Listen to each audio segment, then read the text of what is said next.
ED నోటీసులు కవితకు మళ్ళీ ఈడీ నోటీసులతో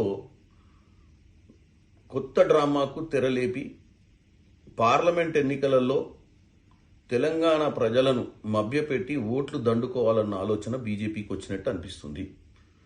గతంలో కూడా పదే పదే ఈడీ నోటీసులు ఇచ్చి అక్కడ Manish Sisodia deputy chief minister Aam Aadmi Party ఢిల్లీలో అరెస్ట్ చేశారు. కానీ అసలు కీలకమైనటువంటి సౌత్ గేట్ స్కామ్లో ఉన్నటువంటి కవిత గారిని అరెస్ట్ చేయకుండా, కేసుని నిర్వీర్యమే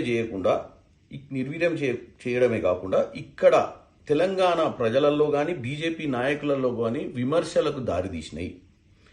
ఇప్పుడు బీఆర్ఎస్ ఓడిపోయిన తర్వాత బీజేపీ రానున్న పార్లమెంట్ ఎన్నికలలో కీలకమైనటువంటి కాంగ్రెస్కి కీలకమైన అపోజిషన్ కావాలి అన్న ఆలోచనతోటి మళ్ళీ ఈడీ డ్రామాకు తెరలేపినట్టుగా కనపడుతుంది.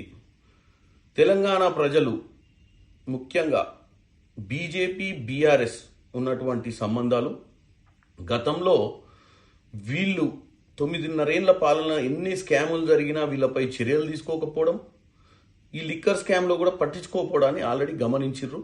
ఇప్పుడు మీరు ఏం చేసినా, ఈ ఎన్నికల ముందు ఎన్ని జిమ్మిక్కులు ఎన్ని డ్రామాలు చేసినా తెలంగాణ ప్రజలు నమ్మే విధంగా ఉండదు, నమ్మరు కూడా.